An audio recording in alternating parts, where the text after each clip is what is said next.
My name is Ibrakim Khazerony. Originally, I was born in Iraq.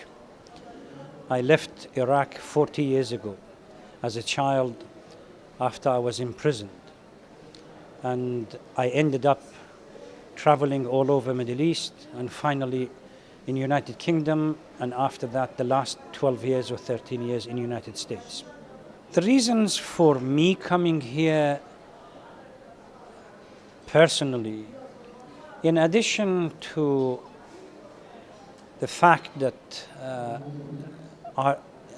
Karbala has a very important message for the Shia, for me, there is a personal element in it. It's the land of my ancestors that I was forced out, and I still consider it to be my place.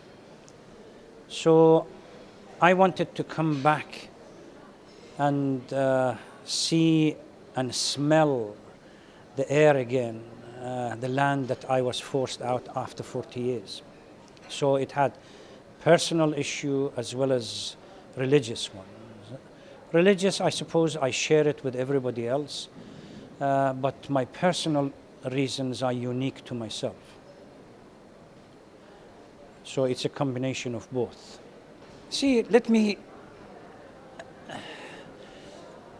address this question into, or divide it, or make it into two parts.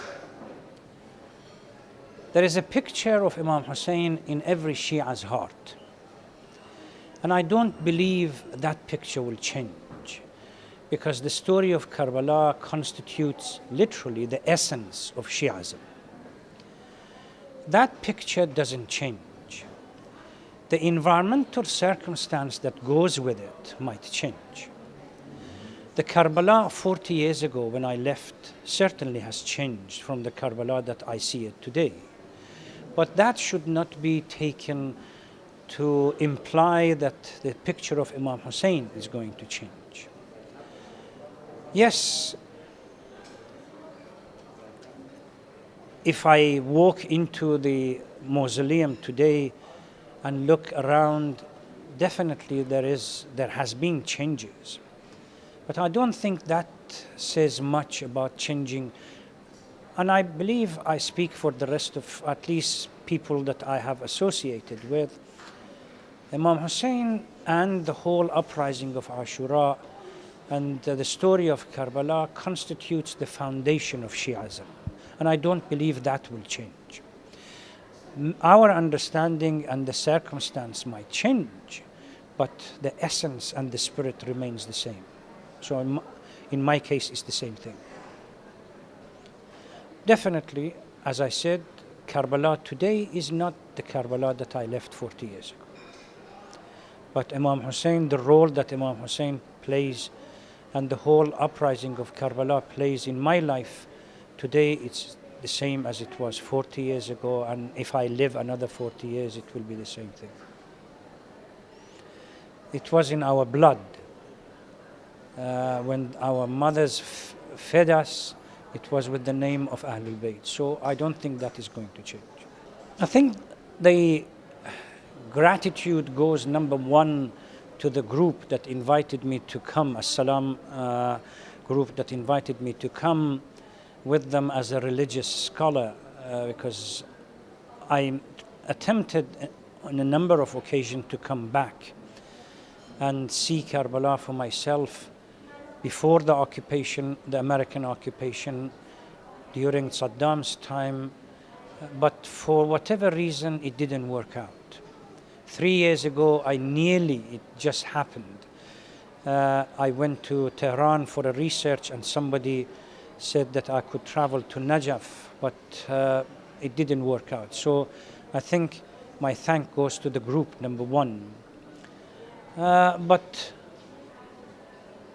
I believe anyone who leaves his country for a number of years, particularly when you leave it, you're forced out of the country plays a major role in your imagination.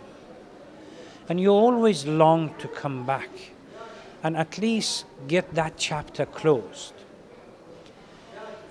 Because of the circumstance under which I had to leave Iraq, there was a wound open in my heart and in my mind that I always wanted to come back and for the healing process to start. And alhamdulillah, when I came back, there was emotion, religious emotion, personal emotion. So it takes time. At the moment, I feel myself frozen, still not really understand what is happening. Once I get back to the state, probably in a month or so, I will understand the depth of what I've gone through and the experience that I've had. It's a difficult question. This trip first took us to Umrah. If Mecca and Medina represents the birth of Islam, the holy sites in Iraq represents the continuation of Islam. So no Islam is complete without the mausoleums, the personalities that are buried in here.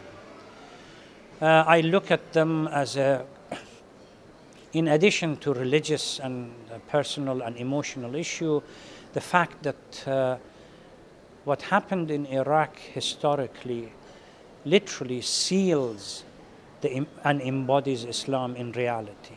The message would have not been completed, and I believe wholeheartedly, if it wasn't for our first Imam, the Shahada, and the rest of A'imma, Islam would have been totally destroyed very early history of Islam, as we've seen in other faiths, Christianity, Judaism, and others.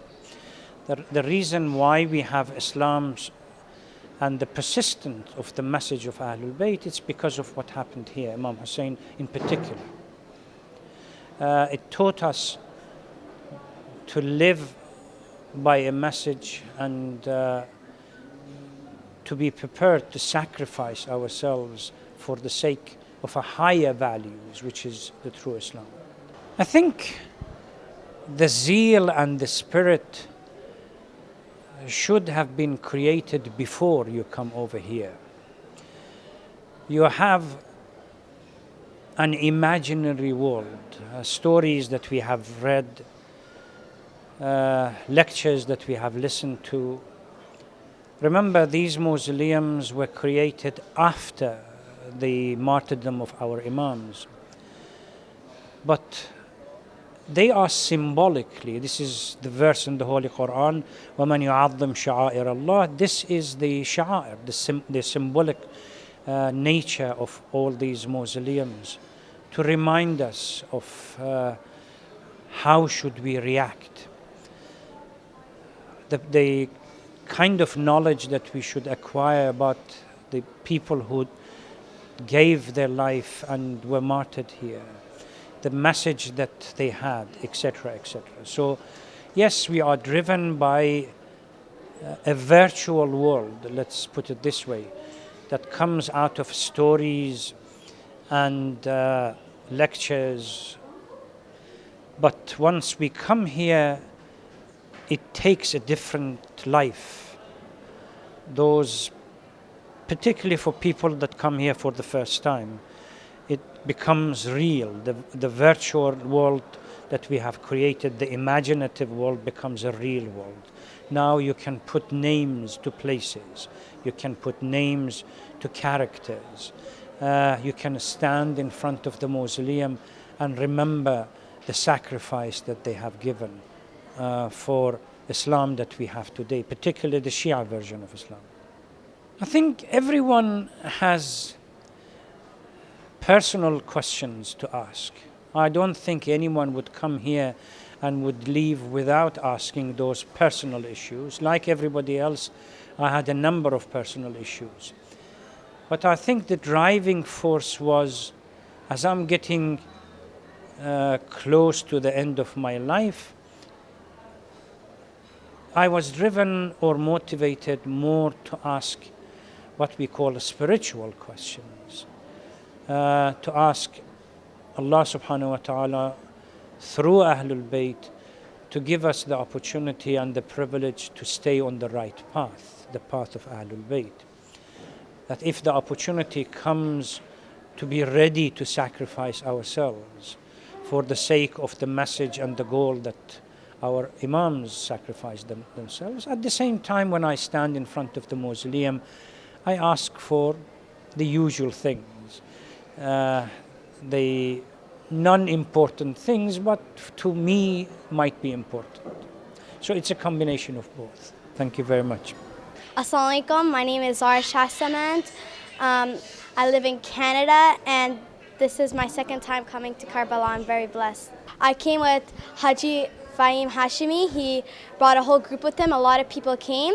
He shows us the greatness of Karbala, like everywhere, and he puts all the places we gone into like a story in our brain. It's unforgettable. Yes, I thought about it I came once, like when I was young. It was an unforgettable moment to myself, so I've always wanted to repeat and come again.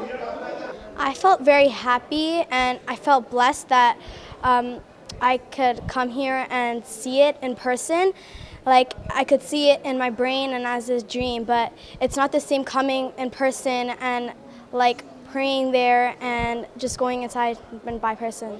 The stories that I've heard from this is very touching to a lot of people, and I think that they taught us that you could survive within chances, and that a lot of people are blessed in this world, and they have to know that, because a lot of people can't survive that much like how they did back then.